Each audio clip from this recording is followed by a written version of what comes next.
Hello friends, स्वागत है आपका एक और कहानी के साथ। वो कहानियाँ जो दिल से निकलती हैं और आत्मा तक पहुँचती हैं। तो चलिए शुरू करते हैं आज की पवित्र कथा, जो सिर्फ भक्ति से भरी है बल्कि माता पिता और संतान के संबंध की गहराई को दर्शाती है। यह कथा भावुक, सरलता और प्रेरणादायक है। तो चलिए इस कथा को शुरू करते हैं। जब माता पार्वती ने अपने बेटे गणेश के लिए शिव को भी रोक दिया। एक दिन कैलाश पर्वत पर माता पार्वती स्नान कर रही थी। उन्होंने अपने तन की उपटन से एक बालक की मूर्ति बनाई और उसमें प्राण फूंक दिए।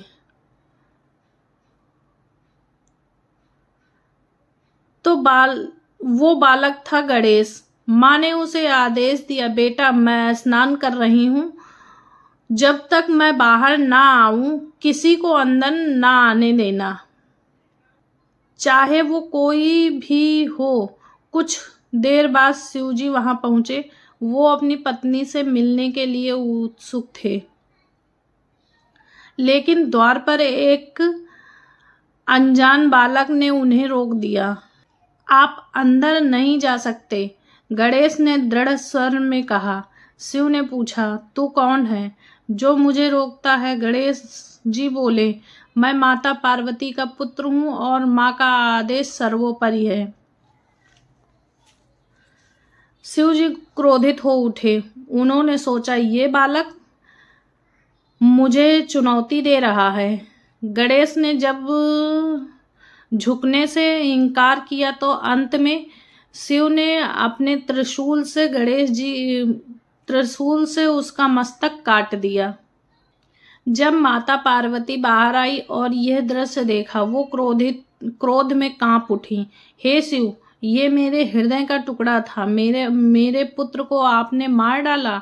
अगर गणेश नहीं जिए तो मैं सृष्टि को समाप्त कर दूंगी। शिवजी शांत हुए। उन्हें अपनी भूल का एहसास हुआ। उन्होंने अपने गणों से कहा, जाओ ऐसे किसी जीव का मस्तक लाओ जो अभी अभी उत्तर दिशा की ओर जा रहा हो। कुछ समय बाद गणों ने एक हाथी का सिर लाकर दिया। शिवजी ने उसे गणेश जी के धड़ पर स्थापित किया और गणेश जी को जीवन दान मिला।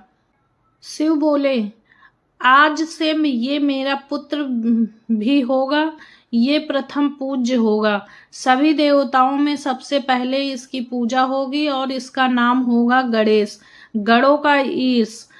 यह कथा सिर्फ एक देव कथा नहीं है, यह माँ की ममता, पिता की स्वीकृति और एक बच्चे की निष्ठा की गाथा है। यह सिखाती है कि आज्ञा, प्रेम और क्षमा ही संबंधों की नींव है। अगर आपको ये कथा दिल को छू गई हो तो कहानी दिल से को जरूर सब्सक्राइब कीजिए और इस भक्ति प्रेम को आगे बढ़ाइए। जय श्री गणेश। यह रही शिव पार्वती और गणेश जी से जुड़ी एक और कम जानी पहचानी लेकिन अत्यंत भावुक और भक्ति से भरी कथा।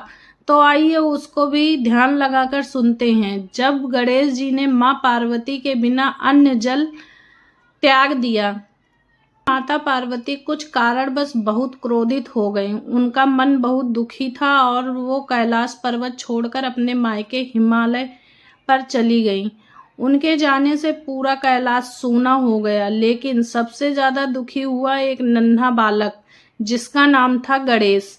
वो अपनी माँ के बिना एक पल भी नहीं रह सकता था। माँ नहीं है।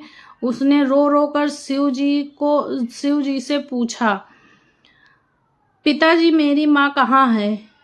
मैं उसके बिना नहीं रह सकता हूँ। मैं उसके बिना अन्न जल ग्रहण नहीं करूँगा। शिव जी ने समझाने की कोशिश की, बेटा माँ थोड़ी नाराज है लेकिन वो जल्दी लौट आएगी। लेकिन गणेश ने साफ मना कर दिया, जब तक माँ वापस नहीं आएगी मैं ना अन्न लूंगा ना जल। दिन बीतते गए। गणेश जी ने संकल्प लिया और कठोर तपस्या में लीन हो गए। नन्हा सा बालक बर्फीली कैलाश पर्वत पर भूखा प्यासा बैठा रहा। देवताओं ने आकर प्रार्थना की। शिव जी भी चिंतित हो उठे। आखिरकार शिव जी ने पार्वती को मनाने का निश्चय किया। वो स्वयं हिमालय गए, पार्वती जी से क्षमा मांगी। शिव जी ने पार्वती जी से कहा, तुम्हारा बेटा तुम्हारे बिना तप में बैठा है, वो अन्न जल तक नहीं ले रहा। पार्वती जी की आंखों से आंसू बहने लगे। वो तुरंत कैलाश लौटी और गणेश जी को गले से लगा लिया। गणेश जी बोले, माँ, मैं आपके बिना अधूरा हूँ। आपकी ममता ही मेरा भोजन है। यह कथा माँ बेटे के अटूट प्रेम, त्याग और भक्ति को दर्शाती है। ये सिखाती है कि माँ का प्रेम सबसे ऊपर होता है और उसका आशीर्वाद ही जीवन की सबसे बड़ी शक्ति है।